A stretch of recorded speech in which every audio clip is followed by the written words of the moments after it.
Innal hamdalillah nahmaduhu wa nasta'inuhu wa nastaghfiruh wa na'udzu billahi ta'ala min shururi anfusina wa min sayyiati a'malina man yahdihillahu fala mudilla lahu wa man yudlil fala hadiya lahu wa ashhadu an la ilaha illallah wahdahu la syarika lahu wa ashhadu anna Muhammadan abduhu wa rasuluh. Ya ayyuhalladzina amanu taqullaha haqqa tuqatih wa la tamutunna illa wa antum muslimun. Ya ayyuhan nasu taqu rabbakumul ladzi khalaqakum min nafsin wahidah wa khalaqa minha zawjaha wa batha minhuma rijalan katsiran wa nisaa'a wattaqullaha alladzi tasaaluna bihi wal arham innallaha kana 'alaikum raqibah. Ya ayyuhalladzina amanu taqullaha wa qulu qawlan sadida yuslih lakum a'malakum wa yaghfir lakum dhunubakum wa may yuti'illaha wa rasulahu faqad faza fawzan 'azima amma ba'd. Fa inna asdaqal hadithi kitabullah wa khairal hadi hadi Muhammadin sallallahu alaihi wasallam wa syarral umuri muhdatsatuha wa kullu muhdatsatin bid'ah wa kullu bid'atin dhalalah wa kullu dhalalatin finnar. Ma'asyiral muslimin, ikhwani fillah rahimani wa rahimakumullah. Kita melanjutkan kembali pembahasan kitab Makanatus Sunnatin Nabawiyah yang ditulis oleh Asy-Syaikh Ad-Doktor Umar Ibn Muslih Al-Husaini hafizahullahu taala.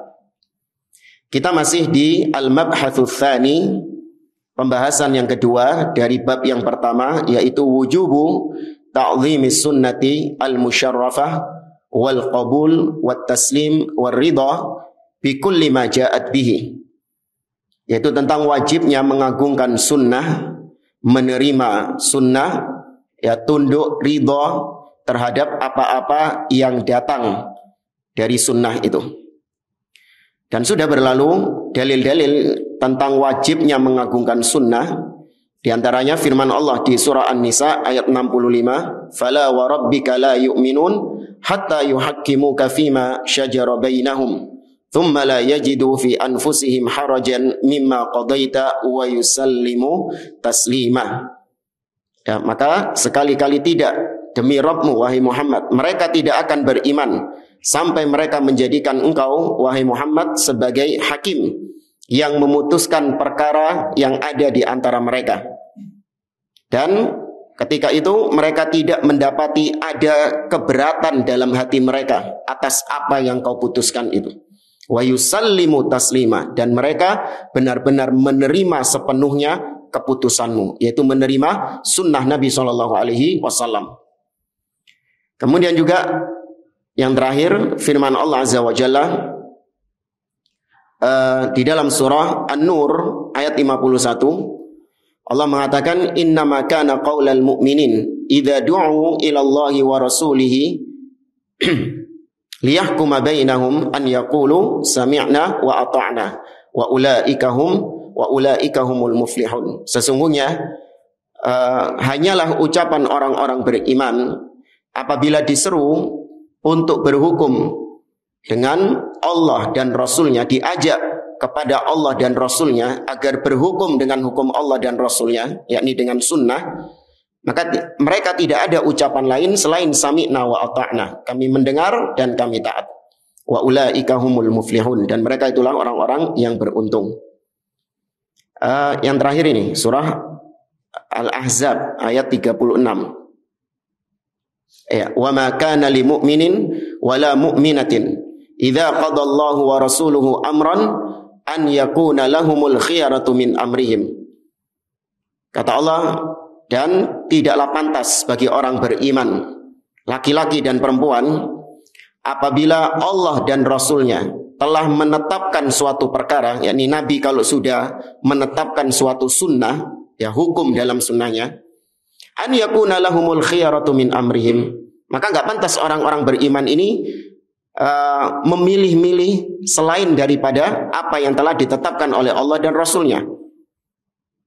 Ya, wa may ya'sillaha wa rasulahu faqad dhalla dhalalan mubina. Barang siapa yang durhaka kepada Allah dan Rasulnya, maka sungguh dia telah tersesat dengan kesesatan yang nyata. Ya, kita sampai sini ya. Hah? Mulai yang mana ini? Oh, ayat ini. Oh. Baik. Kata Syekh, yakni penulis, ay la yanbaghi wa la yaliqu biman ittasafa bil iman illa al isra' fi mardatillahi wa rasulih. Kata beliau, tidak layak dan tidak pantas bagi orang yang disifati dengan iman, yakni mukmin, kecuali dia bersegera menuju keridhaan Allah dan Rasulnya. Ya, apabila Allah dan Rasulnya telah menetapkan suatu hukum, ya, Nabi menetapkan sesuatu dalam sunnahnya, maka nggak pantas bagi orang yang disifati dengan iman, yakni mukmin, kecuali yang bisa dia lakukan adalah bersegera menuju ridha Allah dan Rasulnya. Wal harab min sakhtillahi wa rasulih, dan dia bersegera untuk lari dari murka Allah dan Rasulnya. Wamtithali amrihima wajtinabi nahyihima, melaksanakan perintah Allah dan Rasulnya dan menjauhi larangan Allah dan Rasulnya. Nah, ini ada catatan, wallahu a'lam, mungkin ini salah cetak atau ya mungkin ketergelinciran dari penulis, yakni Syekh Umar bin Muslih Al-Husaini hafizahullah ta'ala. Ini bukan anak mengkritik ulama, bukan ya. Ya, kita husnudon kepada beliau, mungkin yang menulis atau apalah tergelincir. Ada yang tahu ketergelincirannya di mana? Gimana?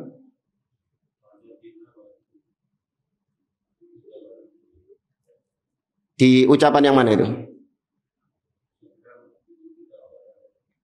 Bukan, itu nggak apa-apa. Di kalimat yang terakhir, yaitu wamtithali amrihima, melaksanakan perintah mereka berdua. Siapa yang dimaksud mereka berdua di sini? Allah dan Rasulnya. Ini telah datang hadis yang diriwayatkan oleh Imam Muslim dari Adi bin Hatim radhiyallahu taala anhu, bahwa Nabi SAW pernah mendengar seorang khatib dari kalangan sahabat. Ini Nabi sering mengirim atau menjadikan di kabilah-kabilah itu ada khatib yang berbicara tentang agama kepada sukunya masing-masing. Nah, khatib ini pernah mengatakan, man yuti'illaha war rasul, man yuti'illaha wa rasulahu faqad rasyad, wa man ya'sihima faqad ghawa. Ya, kata khatib ini, barang siapa yang taat kepada Allah dan Rasulnya, maka dia akan mendapatkan petunjuk. Namun barang siapa yang mendurhakai mereka berdua, wa man ya'sihima, mendurhakai mereka berdua, faqad ghawa, maka dia akan tersesat. Maka ketika mendengar itu, Nabi SAW marah, nggak setuju dengan pernyataannya itu. Nabi mengatakan, bi'sal khatibul ant, sungguh engkau adalah seburuk-buruknya khatib. Karena Nabi nggak ridho dijadikan satu dhamir dengan Allah Subhanahu wa Ta'ala. Ya, ini mungkin yang ngetik atau yang nyetak yang salah, wallahu a'lam. Tapi yang pasti tidak boleh Allah dan Rasulnya dijadikan satu dhamir. Tapi lanjut ke halaman 50, kata Syekh, fala yaliqu bimu'minin wa mu'minatin. Maka tidak pantas bagi orang yang beriman, laki-laki dan perempuan, idza qadallahu wa rasuluhu amran, apabila Allah dan Rasulnya telah mengqadha, yakni menetapkan, mewajibkan suatu perkara, minal umuri, dari perkara-perkara agama ini, wa hattama bihi wa alzama bihi, Allah dan Rasulnya mewajibkannya dan mengharuskannya, maka enggak pantas bagi seorang mukmin ini an yakuna lahumul khiyaratu min amrihim, yakni dia milih-milih ke jalan yang lain. Ai al khiyaru hal yaf'alunahu aw la, dia milih-milih, mikir-mikir, tak kerjakno tak gak ya. Apakah mereka mengerjakannya atau tidak? Ini enggak punya pilihan. Kalau Allah sudah mewajibkan, Nabi sudah mewajibkan, tidak ada pilih-pilih lain. Ini bagi yang beriman, ya, bagi yang disifati dengan sifat mukmin. Bal ya'lamul mu'min wal mu'minatu anna rasula aula bihi min nafsi. Bahkan harusnya seorang mukmin itu dia tahu bahwa Rasulullah Shallallahu Alaihi Wasallam itu lebih layak, lebih utama kepada orang-orang beriman daripada diri mereka sendiri. Allah berfirman dalam surah Al-Ahzab, An-Nabiyyu aula bil mu'minina min anfusihim. Nabi itu lebih layak ngatur orang-orang beriman daripada mereka ngatur diri mereka sendiri. Ya, kata Allah dalam surah Al-Ahzab, "Fala yaj'alu ba'da ahwa'i nafsihi hijaban bainahu wa bainallahi wa rasulih." Maka janganlah seorang mukmin itu menjadikan sebagian hawa nafsunya ya dijadikan sebagai hijab, sebagai penghalang antara dia dengan Allah dan Rasulnya. Ya, terkadang itu telah datang perintah Allah, telah datang sunnah Nabi SAW. Ini kita bicara yang sifatnya wajib. Ya, kita bicara yang sifatnya wajib. Seorang mukmin masih memilih celah-celah yang lain. Oh, ono pendapat ulama yang membolehkan. Ya, cari ketergelinciran ulama. Misalnya Nabi SAW jelas, la yakunanna aqwamun min ummati yastahilluna al-hira wal harira wal khamra wal ma'azif. Kata Nabi dalam riwayat Imam Muslim, kelak akan ada sesuatu umat yang menghalalkan khamr, menghalalkan judi, menghalalkan zina, sutra dan al-ma'azif, alat-alat musik. Ya, jelas Nabi SAW menghukumi itu sebagai sebuah hal keharaman, disejajarkan dengan zina, khamr. Ini menunjukkan hukumnya sama, haram semuanya. Tapi ada sebagian orang nyari celah-celah hukum. Ada ulama yang membolehkan. Ya, ada ulama yang membolehkan, Ibnu Hazm misalnya, ya, atau ulama-ulama belakangan katanya membolehkan. Ini namanya mencari-cari zillah, ketergelinciran para ulama kemudian dijadikan sebagai pegangan. Nah, ini bukan sifat orang-orang yang beriman. Ya, kata para ulama, man tatabba'a tazandaqa. Barang siapa yang mencari ketergelinciran ulama itu yang sesuai dengan hawa nafsunya, ketergelincirannya itu dipegang, maka dia itu menjadi zindiq. Ya, orang tersebut menjadi zindiq. Khamr boleh kok. Ya, karena dia suka khamr. Kenapa? Dari mazhab Hanafi, Imam Abu Hanifah dan yang lainnya membolehkan selama itu bukan dari anggur. Ya, dari kurma kayak atau dari macam-macam. Itu boleh. Yang haram itu dari anggur. Dicekal ini pendapat ulama ini. Ya, padahal Nabi SAW atau Allah Subhanahu wa taala jelas, ya ayyuhalladzina amanu innamal khamru wal maisiru wal ansabu wal azlamu rijsun min amali syaitan fajtanibuh la'allakum tuflihun. Wahai orang-orang yang beriman, sesungguhnya khamr, ya, kemudian judi, ya, kemudian penyembahan terhadap berhala, ya, kemudian mengundi nasib dengan panah, dengan anak panah, itu semua adalah perbuatan kotor, termasuk perbuatannya syaitan. Maka tinggalkan agar kalian beruntung. Ya, maka nggak boleh bagi seorang muslim mukmin dia ketika datang perintah Allah dan Rasulnya dia masih mencari celah-celah yang lain. Ini pernah kisah nyata yang kita alami sendiri. Ada seorang, ya bisa dikatakan dia ini pengusaha lah. Ya, jual beli, ekspor, impor dan yang lainnya. Dia pernah tanya suatu hukum kepada ana tentang ya jual beli yang dia transaksi yang dia lakukan selama ini. Ana lupa bagaimana detailnya. Cuman dari yang saya simak detail jual belinya itu ada unsur riba di dalamnya. Ya, ada unsur riba di dalamnya. Saya bilang itu ya itu bau-bau riba itu kayak gitu itu. Kayaknya dia nggak puas. Terus dia mengalihkan pertanyaan. Kalau gini Ustadz, gimana Ustadz? Bilang sama, wah itu riba. Kalau gini Ustadz, kalau gini Ustadz. Terus itu sampai berapa kali dia mencoba untuk merubah hukumnya. Nah, tetap saya katakan riba itu sudah. Terus akhirnya berapa hari kemudian ana lihat ada seorang ustadz didatangi juga sama dia. Tak perhatikan dari jauh gitu. Selesai, ustadz itu tak datangi sama ana. Ustadz, itu tadi fulan itu tanya sama antum masalah ini. Duh, kok tahu ente? Iya.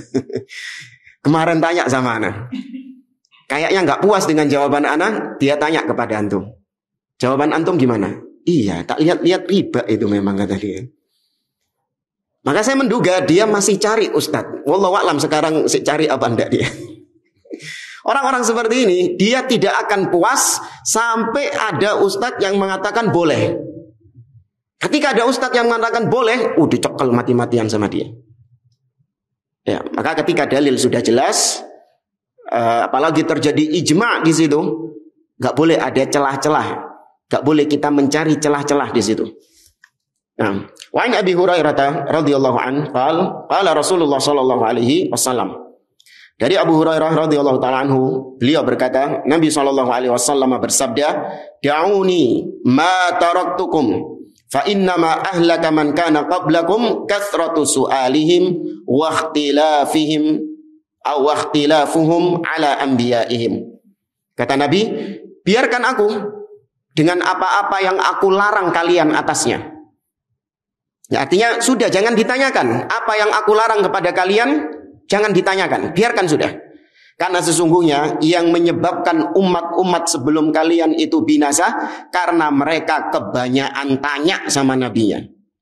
Kayak Bani Israel yang Allah sebutkan dalam surah Al-Baqarah. Ya, innallaha ya'murukum an tadhbahu baqaratan qalu atattakhiduna huzwa qala a'udzu billahi an akuna minal jahilin. Qalu du'u lana rabbaka yubayyin lana ma hi. Tanya lagi, qalu du'u lana rabbaka yubayyin lana ma launuha. Sesungguhnya Allah memerintahkan kalian menyembelih seekor sapi. Tanya, sapi apa? Warnanya apa? Dan seterusnya. Ini yang menyebabkan umat terdahulu dibinasakan oleh Allah karena kebanyakan tanya. Bukan karena mereka nggak tahu tanyanya, tapi tanyanya demi untuk apa? Mengalihkan, ngeles. Ya, demi untuk mengalihkan. Mereka mencari-cari rukhsah di situ. Ya, itu yang menyebabkan kaum-kaum terdahulu dibinasakan. Waqtilafuhum ala anbiya'ihim. Dan seringnya mereka menyelisihi nabi mereka. Fa idza nahaitukum an syai'in fajtanibuh. Maka Nabi berpesan kepada umatnya, maka apabila aku larang kalian atas sesuatu, fajtanibuh, maka tinggalkan sesuatu itu. Wa idza amartukum bi syai'in fa'tu bihi mastata'tum. Dan apabila aku memerintahkan kalian dengan suatu perintah, maka kerjakan perintah itu sesuai dengan kemampuan kalian. Di sini kata para ulama, di antaranya Syekh Muhammad bin Shalih Al-Utsaimin dalam Syarah Al-Arba'in An-Nawawiyah. Ini juga ada dalam hadis Arba'in Nawawiyah. Beliau menyebutkan, perhatikan firman Allah perhatikan sabda Nabi dalam hadis ini. Ketika Nabi menyebutkan, fa idza nahaitukum, ketika aku melarang kalian terhadap sesuatu, maka tinggalkan. Dan apabila aku memerintahkan kalian, maka kerjakan semampu kalian. Ada kata-kata mastata'tum, semampu kalian. Kenapa kok di larangan enggak ada mastata'tum? Tinggalkan semampu kalian. Kenapa kok perintah ada kata-kata mastata'tum, tapi ketika larangan Nabi tidak mengatakan mastata'tum? Karena perintah itu pasti sesuai dengan kadar istita'ah, kadar kemampuan. Karena orang ketika melakukan suatu perintah, dia akan melakukan suatu perbuatan, suatu aktivitas. Yang mana tidak semua orang memiliki kemampuan yang sama dalam melakukan aktivitas tersebut. Ketika Nabi memerintahkan untuk membayar zakat, ya maka orang ini melakukan perbuatan namanya membayar zakat. Apakah semua orang punya kemampuan? Tidak. Haji juga demikian, sholat juga demikian. Ada yang mampu berdiri, sholli qa'iman, fa illam tastati' fa qa'idan. Sholatlah berdiri, kalau enggak mampu maka duduk. Itu namanya amr, perintah. Tergantung kemampuan maksimal. Tapi kalau meninggalkan larangan, enggak ada istilahnya enggak mampu, jamaah. Karena hakikatnya meninggalkan larangan itu karya apa tok? Meneng tok wis. Aja lapo-lapo. Ya, sudah diam sudah, tidak usah dikerjakan. Artinya kau nggak perlu melakukan suatu aktivitas tersebut. Maka kalau meninggalkan, semua orang bisa, semua orang pasti mampu. Hatta yang cacat sekalipun pasti mampu untuk meninggalkannya. Ya, saya jamaah, meskipun yang cacat, ya ini kita nggak body shaming ya atau menghina fisik, nggak. Mungkin ada orang yang kakinya nggak ada kakinya atau nggak ada tangannya. Ya, kalau nggak ada kepalanya nggak mungkin. Yang nggak ada kakinya, nggak ada kepalanya mungkin. Ya, ketika disuruh meninggalkan zina misalnya, bisa enggak? Ya, pasti bisa, enggak mungkin anak enggak mampu anak meninggalkan. Wis menengot tok, jok lapo-lapo. Ya, ini diantara faedah dari hadis tersebut oleh Syekh Muhammad bin Shalih Al-Utsaimin. Kemudian wa an Abi Hurairah radhiyallahu taala anhu qala, dari Abu Hurairah radhiyallahu an, Nabi sallallahu alaihi wasallam atau dia menceritakan, lamma nazalat ala Rasulillah sallallahu alaihi wasallam, ketika turun kepada Nabi sallallahu alaihi wasallam ayat berikut ini, yaitu akhir-akhir surah Al-Baqarah. Ini asbabun nuzul surat akhir surat Al-Baqarah. Yaitu firman Allah Azza wa Jalla, lillahi ma fis samawati wa ma fil ard wa in tubdu ma fi anfusikum aw tukhfuhu yuhasibukum bihillah. Dan kepunyaan Allah lah apa-apa yang di langit dan di bumi. Dan apabila kalian menampakkan apa yang ada di dalam diri kalian, atau kalian sembunyikan apa-apa yang ada di dalam diri kalian, niscaya Allah akan menghukum kalian atas hal tersebut. Nah, ketika turun ayat ini, ishtadda dzalika ala ashabi Rasulillah sallallahu alaihi wasallam. Ayat ini sangat berat, memberatkan para sahabat Nabi sallallahu alaihi wasallam. Loh, apa yang dihukum sama Allah bukan cuman perbuatan yang ditampakkan, tapi yang disimpan di dalam hati nggak dilakukan, itu juga ada hukumannya, jemaah. Oh, berat nggak? Berat. Misalnya muncul keinginan seseorang untuk berzina misalnya, belum nggak dilakukan sama dia. Apa yang disembunyikan di dalam hati tersebut itu juga ada dosanya, ada siksanya. Berat ini. Ini membuat para sahabat keberatan. Ya, fa'atau Rasulullah sallallahu alaihi wasallam. Maka mereka pun akhirnya mendatangi Rasulullah sallallahu alaihi wasallam, thumma baraku 'ala rukab, dan mereka memarkir unta-unta mereka. Ya, memarkir ya. Ya, wis gitulah. Ininya mendudukkan unta-unta mereka. Faqalu, hanya mereka mengatakan kepada Nabi sallallahu alaihi wasallam, "Ai Rasulullah, kullifna minal a'mal ma nutiqu." Wahai Rasulullah, dahulu kita dibebani amalan-amalan oleh Allah Subhanahu wa taala yang kita mampu melakukannya. Apa itu? As-shalah, mampu kita. Wal jihad, was-siyam, puasa, ya, was-shadaqah. Ini amalan-amalan yang kita dibebankan oleh Allah dan kita mampu melakukannya. Wa qad unzilat 'alaika hadhil ayah wa la nutiquha. Tapi ya Rasulullah, telah turun kepadamu ayat ini. Apa ayat ini? Wa in tubdu ma fi anfusikum aw tukhfuhu yuhasibukum bihillah. Apabila kalian menampakkan atau kalian sembunyikan, maka Allah tetap akan menghukum kalian. Yuhasibukum bil. Allah akan memperhitungkannya. Ini kita nggak mampu ya Rasulullah. Ya, berat bagi kita, kata para sahabat ini. Qala Rasulullah sallallahu alaihi wasallam, maka Nabi pun mengatakan, aturidun antaqulu kama qala ahlul kitabaini min qablikum sami'na wa asaina. Wahai para sahabat, apakah kalian ingin mengatakan seperti yang dahulu dikatakan oleh ahlul kitab, Yahudi dan Nasara? Ketika itu mereka mengatakan sami'na wa asaina. Kami dengar ayatnya, tapi kami durhakai ayatnya. Apakah kalian ingin mengatakan seperti itu? Bal qulu. Maka kata Nabi, justru kalian hendaknya mengatakan sami'na wa ata'na. Kami mendengar dan kami taat. Ghufranaka Rabbana wa ilaikal masir. Ya Allah, kami memohon ampunanmu wahai Rabb kami. Wa ilaikal masir, dan kepadamulah kami kembali.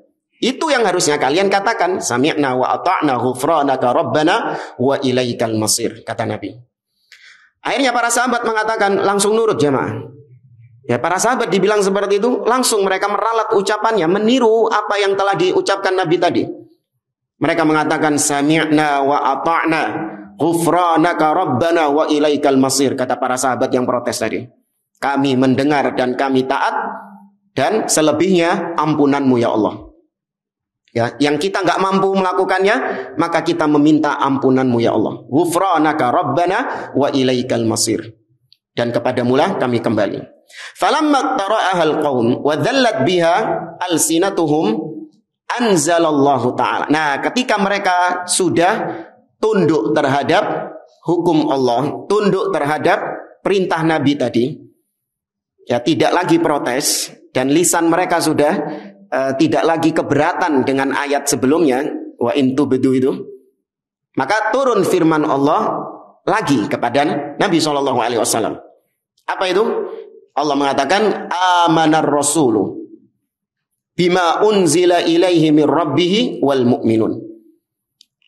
Rasul telah beriman dengan apa-apa yang Rabb-nya turunkan kepadanya. Wal mu'minun, demikian juga orang-orang beriman, mereka juga beriman sebagaimana Rasul beriman terhadap ayat-ayat yang turun kepada Rasulullah. Lihat, kebanyakan ayat-ayat Al-Quran ketika disebutkan al-mu'minun, maka maksudnya siapa? Para sahabat.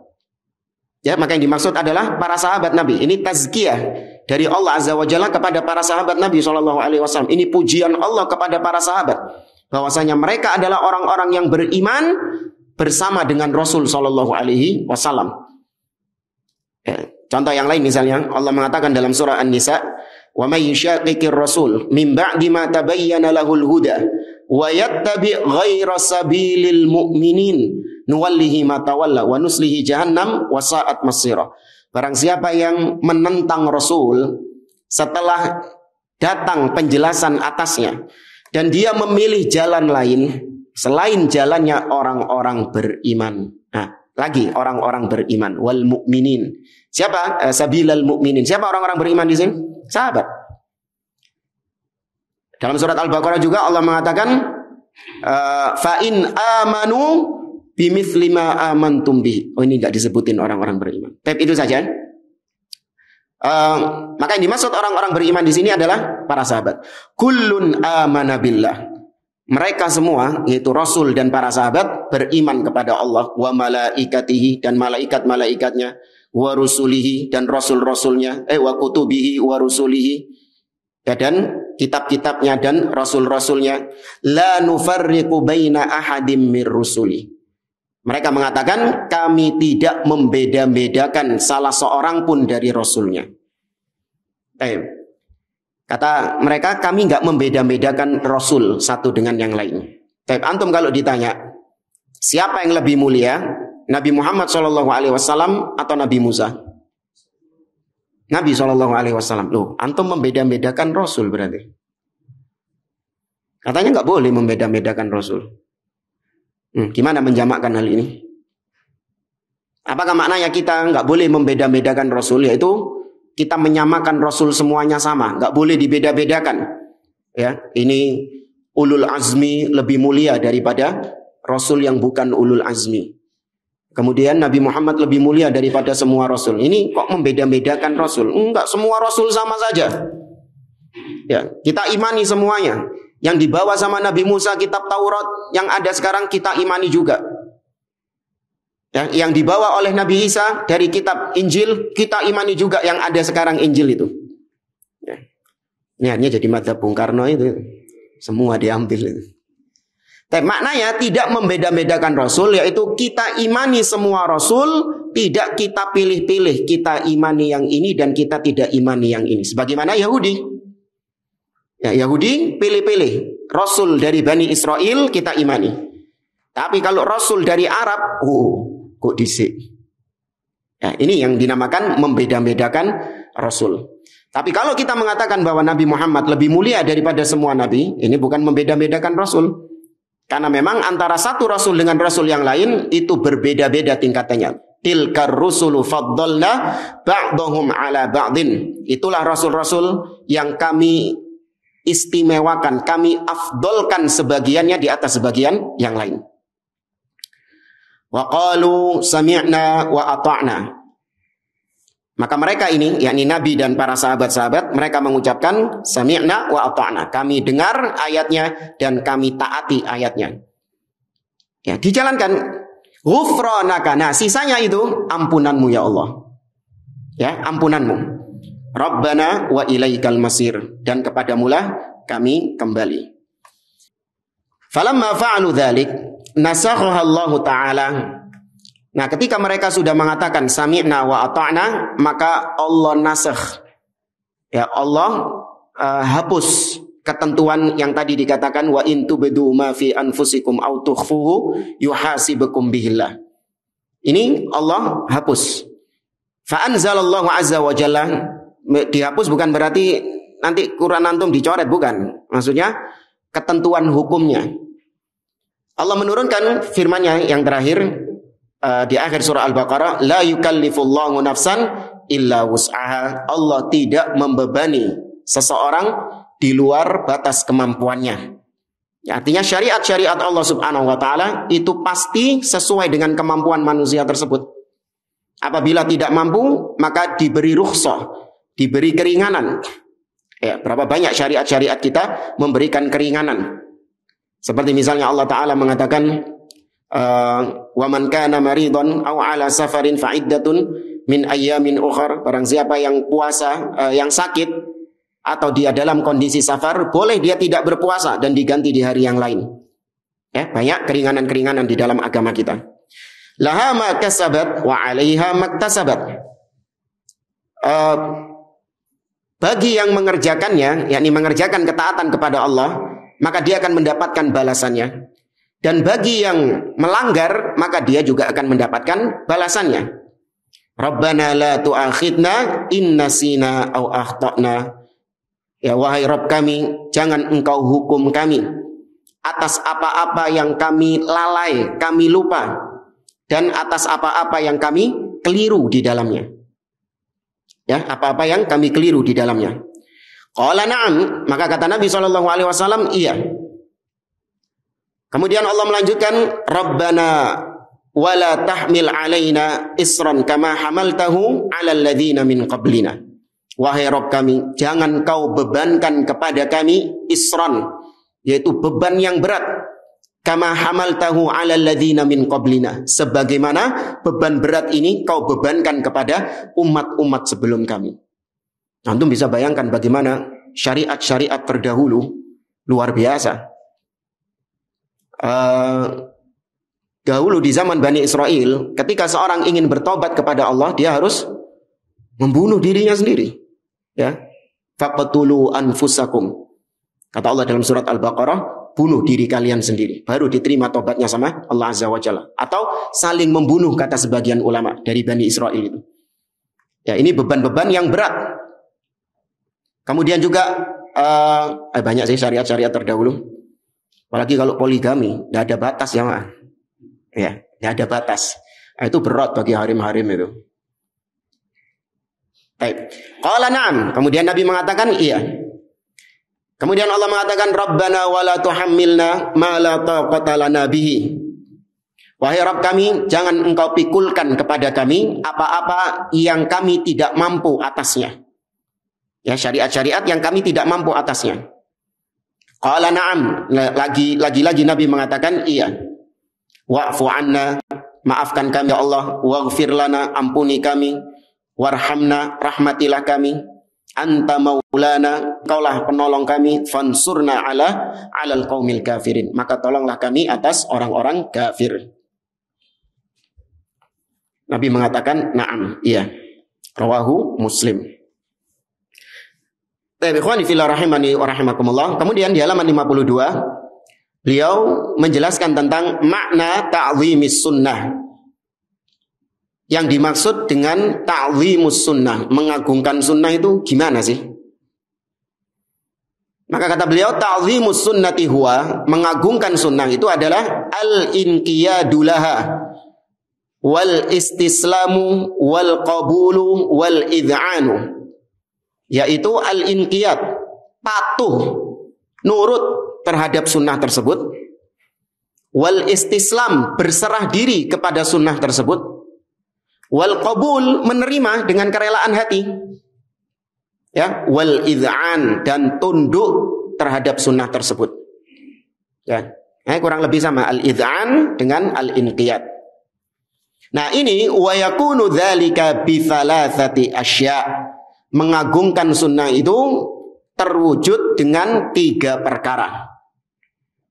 Ya, perkara yang pertama adalah alla yu'arida syai'an mimma jaa bihi an-nabiy sallallahu alaihi wasallam bi syai'in minal mu'aradatil arba'is sariyah fil alamil musamma bil ma'qul wal qiyas wal dzauq was siyasah.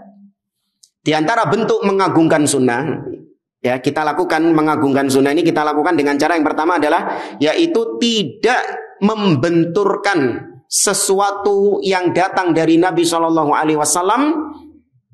Saya ulangi, sesuatu yang datang dari Nabi Shallallahu Alaihi Wasallam yaitu sunnah itu nggak boleh kita benturkan dengan 4 perkara ini.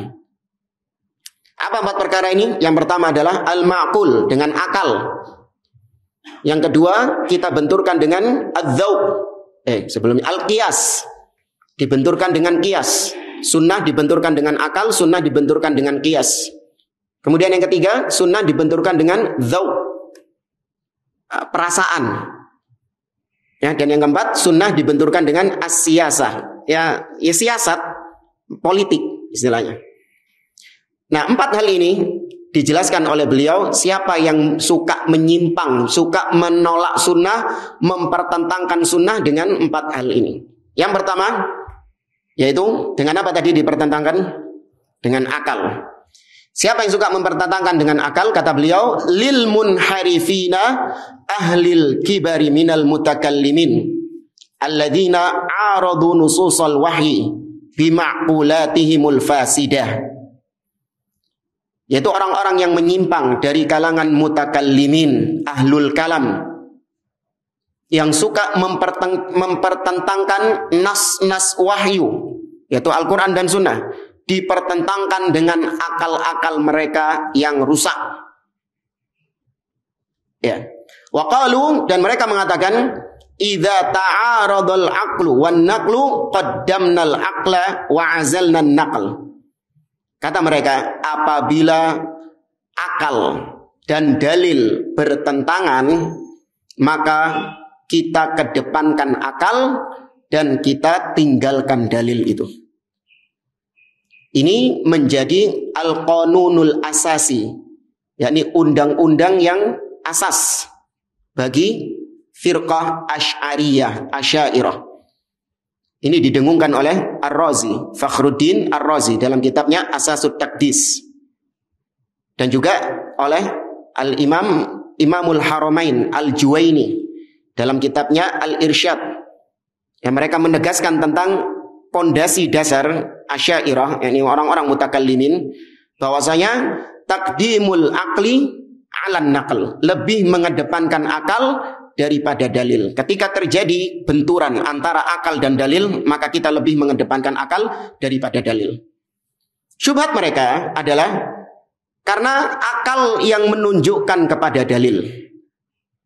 Ya, karena akal inilah yang menunjukkan kita kepada dalil. Maka apabila dalil ini kontradiksi dengan akal, maka kembalinya ke akal. Karena yang duduk no dalil ini apa? Akal. Pernah kita kasih permisalan antara dokter dan tukang becak. Masih ingat? Ingat? Lupa. Ini permisalan saja. Antum mungkin nggak nemu di kitab-kitabnya ulama ini. Ada seorang sakit. Hanya dia pucuk kampung sini ngelihat ada tukang becak. Cak, ntar nanggone dokter. Oh iya. Sampean tahu dokter yang bagus di sini mana? Oh iya tahu. Saya melok enggak. Naik dia. Saya diinterno sama becaknya ke praktek dokter. Cak, enten nono gini ya. Tunggu di sini. Saya masuk, nanti selesai, saya ikut pulang lagi sama sampean. Oke. Tunggu. Mari periksa sama dokter, kemudian didiagnosis, dikasih resep. Nah, keluar dari praktek dokter, ditanya sama becaknya. Pak, apa kata dokternya tadi? Apa sampean ini sakit apa? Iya, saya didiagnosa ini, penyebabnya adalah karena ini, saya harus begini, terus saya disuruh nebus obat ini. Kata becaknya, keliru. Iya, keliru, salah itu dokter, ngawur itu. Cik, coba sih, mana resepnya? Dilihat sama pak becaknya ini. Ojo ditebus sih. Ya, ojo ditebus ini, kata tukang becaknya. Tapi pasiennya ini yang sakit ini bilang, loh, kira-kira pasiennya ini lebih megang omongannya siapa? Dokter atau becak? Bertentangan kan antara dokter sama becak ini tadi, ya kan? Dokternya nyuruh begini, Pak becaknya bilang jangan. Nah, ketika terjadi pertentangan antara dokter dengan tukang becak, yang pasien ini harusnya mengikuti dokternya. Kata pasiennya, wah gak percaya sampean, saya lebih percaya sama dokter. Ngamuk Pak becaknya. Duh, Pak, sing dudui sampean nang kene sapa? Yang menunjukkan Anda ke dokter ini siapa? Saya kan. Nah, ketika saya bertentangan dengan dokter itu, kok sampean kembalinya ke dokter, bukan kembali ke saya? Ini analogi saja ya. Ya, ini analogi saja. Ketika akal bertentangan dengan Al-Quran, bertentangan dengan wahyu Al-Quran dan Sunnah, maka menurut orang-orang mutakallimin Asy'ariyah, kembalinya ke akal, karena akal yang menunjukkan wahyu tersebut. Ya, ini kata Fakhruddin Ar-Razi. Tapi bukan yang becak itu, bukan. Enggak kenal becak itu Ar-Razi. Demikian juga Al-Juwaini. Nah, dibantah oleh para ulama dengan bantahan yang pertama. Kalau ada pertentangan antara akal dengan dalil, maka Allah memerintahkan kita untuk kembali kepada dalil, bukan kembali kepada akal. Allah mengatakan dalam surah An-Nisa, ya ayyuhalladzina amanu athi'ullaha wa athi'ur rasula wa ulil amri minkum fa in tanaza'tum fi syai'in farudduhu ilallahi war rasul in kuntum tu'minuna billahi wal yaumil akhir. Apabila kalian bertentangan, tanaza'tum fi syai'in, terjadi kontradiksi tentang suatu permasalahan, maka kembalikanlah kepada Allah dan Rasulnya, yaitu kepada Al-Quran dan As-Sunnah, bukan farudduhu ila uqulikum, kembalikan kepada akal-akal kalian. Ini kita juga mengkritisi, ada seorang budayawan yang di negeri kita, ngelama, suka berbicara tentang agama. Dia pernah mengatakan pernyataan yang ngawur luar biasa.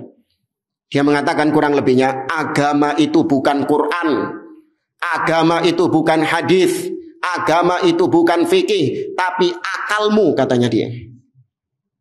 Ya. Tapi agama itu adalah dengan akalmu. Maka dibantah sama Allah, enggak. Farudduhu ilallahi war rasul. Kembalikan kepada Allah dan Rasul, bukan kepada akal. Kemudian bantahan yang kedua adalah uqulun nas mutanawwi'ah atau mutafawwitah. Akal manusia itu bermacam-macam antara satu akal dengan akal yang lain. Akal saya nggak sama dengan akal antum. Akal kita nggak sama dengan akal mereka. Lantas siapa yang dijadikan standar dalam agama? Akal siapa kira-kira? Kalau kita mau tanazul, yakni nurut kemauan mereka, akal itu dijadikan sebagai barometer agama. Maka yang lebih pantas untuk dijadikan barometer agama adalah akalnya siapa? Rasul Shallallahu Alaihi Wasallam tuh. Masa akalnya tokoh-tokoh mereka? Masa akalnya tokoh-tokoh mereka? Enggak kan? Pasti dikembalikan kepada Rasul juga. Ini kalau kita mau tanazul, yakni ngalah lah, ya, sing waras ngalah lah. Imam Malik mengatakan, ya laita syi'ri bi ayyi mizanin atau bi ayyi syai'in yuzanul kitab was sunnah. Dengan timbangan apa, dengan sesuatu apakah, bi ayyi aqlin, dengan akal siapakah Al-Quran dan sunnah itu ditimbang. Bahkan Imam Malik ini pernah didatangi orang, diajak berdebat dengan akal. Imam Malik mengatakan, awakullama ja'ana rajulun ajdalu minna tarakna ma ja'a bihi Jibril ala Muhammadin sallallahu alaihi wasallam li jadalihi. Terus kalau kita misalnya nih debat dengan akal, kemudian aku kalah, aku ikut pendapatmu. Kemudian ada orang ketiga yang lebih hebat mendebat kita. Ya, lebih hebat mendebat kita dengan akalnya, terus kita kalah. Apakah terus kita ikut orang yang ketiga ini? Nah, ketika tiga orang ini didebat lagi sama orang yang keempat, lebih hebat lagi mendebatnya dengan akal, kalah tiga orang ini. Terus apakah tiga orang ini ngikut yang satu ini? Akhirnya agama ini jadi apa? Berpindah-pindah dari satu pendapat ke pendapat-pendapat yang lain. Dan itu yang realita terjadi sama ahli bidah. Mereka suka berpindah-pindah dari satu qaul, satu pendapat ke pendapat yang lain. Berpindah-pindah dari satu akidah ke akidah yang lain. Nggak konsisten, mutalawin, mincela-minceli dari satu akidah ke akidah yang lain. Ya. Ini kata Imam Malik, apakah ketika ada seorang yang mendebat kita lebih hebat daripada kita, terus kita tinggalkan apa yang dibawa oleh Allah dan Rasul, yang dibawa oleh Jibril kepada Nabi SAW dengan alasan dia lebih cemerlang gagasannya, dia lebih hebat mendebatnya. Kemudian bantahan yang ketiga, jangankan antara akal saya dengan antum, ya sesama manusia, akal saya pribadi dan juga akal antum pribadi itu juga berpindah-pindah satu hari ke hari-hari yang lain. Sering nggak antum mendapati hari ini akal kita menganggap itu baik, tapi seiring dengan berjalannya waktu akal kita menganggap itu jelek. Ya, jadi kebenaran akal ini relatif jamaah. Sedangkan wahyu itu kebenarannya absolut, qat'i, pasti. Ya. Kemudian bantahan yang keempat, yakni salah kalau dikatakan bahwa akal lebih didahulukan daripada dalil karena akal yang menunjukkan kepada dalil. Ini pernyataan yang keliru. Keliru secara mutlak dari semua sisi. Nggak ada benar iblas. Kok bisa? Ya, karena manusia itu ketika lahir akalnya itu seperti gelas yang kosong. Kal ina'il farigh, seperti gelas yang kosong. Nggak tahu apa-apa dia. Nggak punya maklumat, nggak punya ilmu sama sekali. Kemudian baru dia belajar Al-Quran, belajar sunnah. Baru kemudian dia punya ilmu. Berarti yang menjadikan akal ini berisi adalah apa? Al-Quran dan sunnah. Ya, bukan akal yang dengan sendirinya ketika lahir sudah berisi, enggak, kosong seperti gelas yang kosong, tidak ada isinya sama sekali. Maka kok bisa kalau terjadi pertentangan antara akal dengan dalil, kok kembali kepada yang kosong, kembali kepada akal yang kosong. Ya, ini rusaknya pemahaman mutakallimin ahlul kalam. Maka mereka mengatakan kalau terjadi pertentangan antara akal dengan dalil, maka kita kedepankan akal dan kita tinggalkan dalil. Nah, dari situ mereka banyak menolak sifat-sifat Allah Subhanahu wa taala karena gak masuk akal mereka. Ya, karena gak masuk akal mereka. Seperti yang kita katakan, Allah turun ke langit dunia pada sepertiga malam terakhir.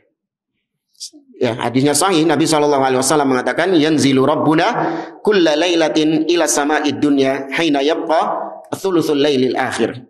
Rabb kami turun ke langit dunia setiap malam sepertiga malam terakhir. Setiap sepertiga malam terakhir turun ke langit dunia seraya mengatakan man yad'uni fa astajibalah. Siapa yang berdoa kepadaku, aku akan kabulkan, dan seterusnya. Nah, dibenturkan dengan akal. Apa itu? Wah, bumi ini kan bulat. Ya, nggak tahu kalau penganut flat earth. Nah, bumi ini kan bulat. Sepertiga malam terakhir itu senantiasa terjadi selama 24 jam. Maka kalau Allah turun pada sepertiga malam terakhir, berarti Allah apa? Muter-muter. Nah, berarti Allah muter-muter. Maka kalau Allah muter-muter, ini suatu yang nggak mungkin, nggak masuk akal. Ini dibenturkan dengan akal. Ketika Allah mengatakan bahwa dia istawa alal arsh, bahwasanya Allah berada tinggi di atas arsh, dibenturkan lagi dengan akal. Kata mereka, kalau Allah di atas arsh, berarti arsh lebih besar daripada Allah. Ya, karena yang di atas, yang di bawah itu pasti lebih besar daripada yang di atas. Ya, kalau Allah di atas arsh, berarti Allah butuh dengan arsh. Dan contoh-contoh yang lain, ini semua dibenturkan dengan apa? Akal. Ya, makanya mereka banyak menolak sifat. Nah, ketika mereka menolak dalil-dalil tersebut dan mereka lebih mengedepankan akal mereka, imma bima'zili tafwid wa imma bima'zili ta'wil. Pilihannya cuma dua. Ketika mereka menolak dalil, maka yang pertama mereka menolaknya dengan metode tafwid. Dan yang kedua mereka tolak dengan metode ta'wil. Kurang berapa menit? 3 menit ya. Tak cukup ini. Kita mau jelasin apa itu tafwid dan apa itu takwil. Ya, ini berkaitan dengan sifat-sifat Allah Azza wa Jalla. Sebelum kita akhiri, tafwid sama takwil ini adalah metodenya mutakallimin, diantaranya al-Asy'ariyah, Maturidiyah atau yang semisal dengan mereka. Bersumber dari ucapan Al-Bajuri dalam kitabnya Jauharatut Tauhid, syair, disebutkan di bait syair, kullu nassin auhamat tashbih fawwidhu au awilhu warum tanzihan. Kata Al-Bajuri, tokoh mereka, setiap nas, dalil Al-Quran dan Sunnah yang berbicara tentang sifat Allah yang mengandung unsur tashbih. Apa ya tashbih? Menyerupakan Allah dengan makhluk, maka takwilkan ke makna yang lain. Atau tafwid, serahkan kepada Allah maknanya. Warum tanzihan, dalam rangka untuk mensucikan Allah dari penyerupaan terhadap makhluk. Jadi kalau misalnya maksudnya dia, kalau antum mendapati di dalam Al-Quran atau hadis ada sifat-sifat Allah yang mengandung unsur menyamakan Allah dengan makhluk, maka palingkan maknanya. Jangan dipahami sebagaimana zahirnya. Contoh, bal yadahu mabsutatan, bahkan kedua tangan Allah terbentang. Tuh, ini kan mengandung unsur apa? Tashbih, cari mereka loh ya, kata mereka. Padahal kalau ahlu sunnah enggak ada tashbih. Ya, sifat Allah berbeda dengan sifat kita, tangan Allah beda dengan tangan kita, enggak ada tashbih. Menurut mereka karena bertentangan dengan akal, maka kalau kau dapati ada seperti ini, takwilkan ke makna yang lain. Jangan dipahami sebagaimana zahirnya. Palingkan ke makna yang lain. Apa tangan di situ? Kata mereka, kekuasaan, kudrah, kemampuan, quwwah, kekuatan. Atau kalau memang nggak bisa ditakwil, tafwid, serahkan maknanya kepada Allah. Apa artinya tangan? Wallahu a'lam. Allah yang lebih tahu maknanya. Yaitu, ya, wa yabqa wajhu rabbika dzul jalali wal ikram, dan kekallah wajah Rabbmu. Ya, wajah di sini, wah ini mengandung unsur tashbih, cari mereka, mengandung unsur penyerupaan, maka caranya ditakwil. Wajah di sini maksudnya adalah apa jemaah? Kata mereka. Enggak tahu ya. Kemuliaan, keagungan, ya, apalagi ya dari makna-makna mereka. Atau tafwid, kalau mentok gak iso ditakwil, maka caranya tafwid. Apa artinya? Serahkan kepada Allah. Ya, apa artinya wajah? Serahkan kepada Allah. Nah, ini dalam rangka mensucikan Allah dari penyerupaan terhadap makhluk. Maka kalau ini dipakai caranya, KB sifat ditakwil KB sama mereka. Karena semua sifat-sifat Allah, hampir semua sifat-sifat Allah itu terjadi pada makhluk. Bahkan sifat yang paling krusial yang mereka juga menetapkannya, makhluk juga punya sifat tersebut. Apa 7 sifat yang disifatkan, yang ditetapkan oleh Asy'ariyah? Al-haya, al-iradah, al-qudrah, as-sam'u, wal-basar, al-kalam, al-ilmu. Ya, 7 sifat yang ditetapkan oleh Asy'ariyah. Tayyib, al-haya, hidup. Allah hidup. Makhluk juga enggak? Hidup. Wah, ini penyerupaan ini. Terus ditakwil ke makna yang lain gitu. Allah enggak hidup, tapi maknanya yang lain. Sampel. Terus yang kedua, qudrah, kemampuan. Makhluk juga punya kemampuan. Ditakwil lagi. Al-kalam, berbicara. Makhluk juga bicara. Ditakwil lagi ke makna yang lain. As-sam'u, mendengar. Al-basar, melihat. Ya, al-ilmu, punya ilmu. Semua ada nggak pada makhluk? Ada. Kenapa kok itu ditetapkan sama Allah? Kenapa kok nggak ditakwil juga? Apa jawaban mereka? Iya. Ilmunya Allah, kalamnya Allah, mendengarnya Allah, hidupnya Allah, bicaranya Allah, dan seterusnya tidak sama dengan makhluk. Lah iku mesti neket mang kowe ngono. Tangan Allah, wajah Allah, istiwanya Allah, apalagi turunnya Allah, itu juga nggak sama dengan makhluk. Kaget mang. Iya. Ya. Baik, ini masih ada pembahasan tentang tafwid dan takwil ini. Insyaallah kita lanjutkan pada pertemuan berikutnya. Wallahu taala a'lam. Aku qouli hadza. Sallallahu ala nabiyyina Muhammad wa ala alihi wa sahbihi ajma'in. Assalamualaikum warahmatullahi wabarakatuh.